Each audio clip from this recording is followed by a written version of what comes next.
هبت رياح هباء فطار القصيد يحاكي الهوى رياح السموم وكف الغيوم تنادي ألا من جلا من البهو هبت رياح هباء فطار القصيد يحاكي الهوى رياح إن الحمد لله والصلاة والسلام على رسول الله أما بعد সৈয়দনা ঈসা আলাইহিস সালামের হাতে দাজ্জাল ও ইহুদি ফিতনার অবসানের পর নতুন এক সর্বগ্রাসী ফিতনা নিয়ে আবির্ভূত হবে ইয়াজুজ ও মাজুজ সম্প্রদায়। এদের নিয়ে আমরা পূর্বে আলাদা একটি পর্বে আলোচনা করেছি। সহিহ মুসলিমে বর্ণিত একটি দীর্ঘ হাদিস এসেছে, দাজ্জালকে হত্যা করার পর ঈসা আলাইহিস সালাম দাজ্জালের ফিতনা থেকে বেঁচে যাওয়া অবশিষ্ট মুসলিমদের কাছে আসবেন। তিনি তাদের মুখে হাত বুলিয়ে দেবেন এবং জান্নাতে তারা কোন অবস্থানে থাকবে তা তাদের জানিয়ে দেবেন। এমন সময়ে আল্লাহ তাআলা তার কাছে এই মর্মে ওহী পাঠাবেন যে আমি আমার এমন একদল বান্দাকে বের করেছি যাদের বিরুদ্ধে লড়াই করার ক্ষমতা কারণেই তুমি আমার মুমিন বান্দাদেরকে নিয়ে তুর পাহাড়ে চলে যাও। তখন আল্লাহ তাআলা ইয়াজুজ ও মাজুজকে পাঠাবেন। তারা প্রতিটি উচ্চভূমি থেকে ছুটে আসবে। তাদের প্রথম দলটি তবারিয়া উপসাগরের উপকূলে এসে এর সকল পানি খেয়ে নিঃশেষ করে দেবে। তাদের পরবর্তী দল যখন এই সাগরের উপর দিয়ে যাবে তারা বলবে এখানে একসময় পানি ছিল। তারপর তারা চলতে চলতে বাইতুল মাকদিসের পাহাড়ের কাছে গিয়ে পৌঁছবে যেখানে প্রচুর গাছ আছে। তারপর তারা ঘোষণা করবে আমরা জমিনবাসীদের তো মেরে নিঃশেষ করেছি, এখন আসমানবাসীদেরকেও আমরা শেষ করব। এই বলে তারা আসমানের দিকে তীর ছুটতে থাকবে। আল্লাহ তাআলা তাদের তীরে রক্ত লাগিয়ে ফিরিয়ে দেবেন। তারা ভাববে তীরের আক্রমণে আসমানবাসীরাও মারা পড়েছে।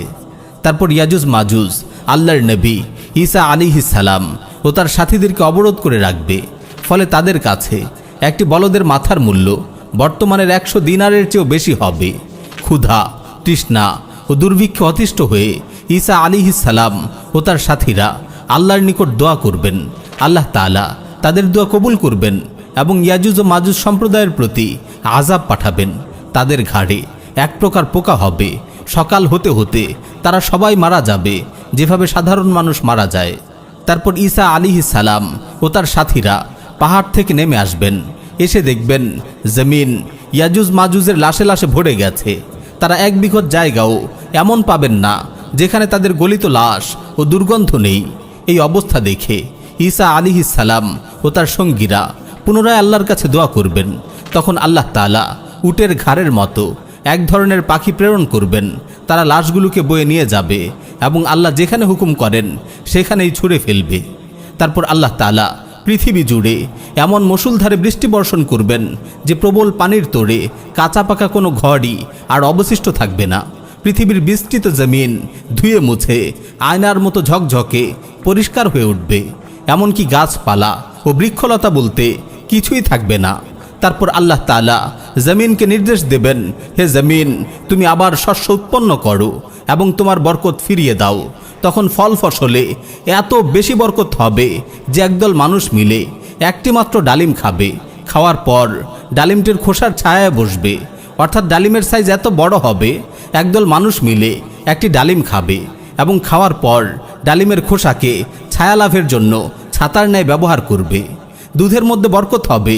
একটি উটনির দুধ মানুষের একটি বড় দল পেট পুরে খেতে পারবে।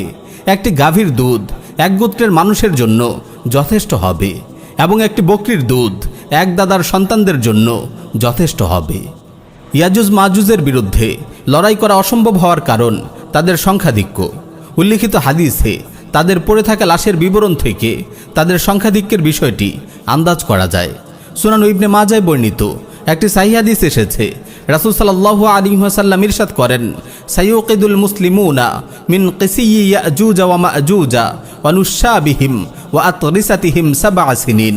মুসলিমরা দীর্ঘ 7 বছর যাবত ইয়াজুজ মাজুজের তীর, ধনুক ও ঢাল জ্বালানি হিসেবে ব্যবহার করবে। এই হাদিস থেকেও তাদের সংখ্যাধিক্যের ধারণা পাওয়া যায়। আরও একটি বিষয় যেটির দিকে আমরা পূর্বে ইশারা করেছি, এই হাদিস এবং এই ধরনের আখিরুজ্জামান বিষয়ক অন্যান্য হাদিস যেখানে যুদ্ধাস্ত্র হিসেবে তীর তলোয়ারের কথা এসেছে, এই সকল হাদিস থেকে বোঝা যায় আধুনিক সভ্যতার এইসব বোমা ও মিসাইলের মতো মরণাস্ত্র এক সময় অকেজো হয়ে পড়বে, খুব সম্ভব এগুলো নিজে নিজেই ধ্বংস হয়ে যাবে। মানবজাতি আবার তীর, ধনুক, তলোয়ার ও ঘোড়ার যুদ্ধে ফিরে যাবে। শেখ ওমর সুলাইমান আশকার রাহিমাহুল্লাহ তার আল কিয়ামতুস সুগরা গ্রন্থে এই মত দিয়েছেন। তবে আল্লাহ রাব্বুল আলামিনই ভালো জানেন এই দিনগুলোতে কি হবে। প্রিয় ভাই ও বোন, সাইয়্যিদুনা ঈসা বিন মারইয়াম আলাইহিস সালামের শাসনকাল হবে মানব জাতির জীবনে এক সোনালী অধ্যায়। গোটা দুনিয়া জুড়ে তখন কেবল ইসলাম ও মুসলিমরাই থাকবে। আল্লাহর প্রতি ইঞ্চি জমিনে কায়েম হবে আল্লাহর নাজিলকৃত শরিয়া। সুখ, সমৃদ্ধি ও প্রশান্তির আসমানি আবহে গোটা দুনিয়া যেন হয়ে উঠবে এক টুকরো জান্নাত। ইয়াজুজ মাজুজের ধ্বংসের পরও লোকজন দলে দলে হজ উমরার জন্য মক্কা সফর করবে।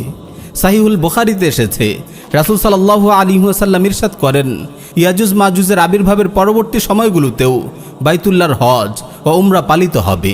এমনকি সাইয়্যিদুনা ঈসা বিন মারইয়ামের হজ আদায় করার কথাও সাহিহ মুসলিমের রিওয়ায়েতে এসেছে।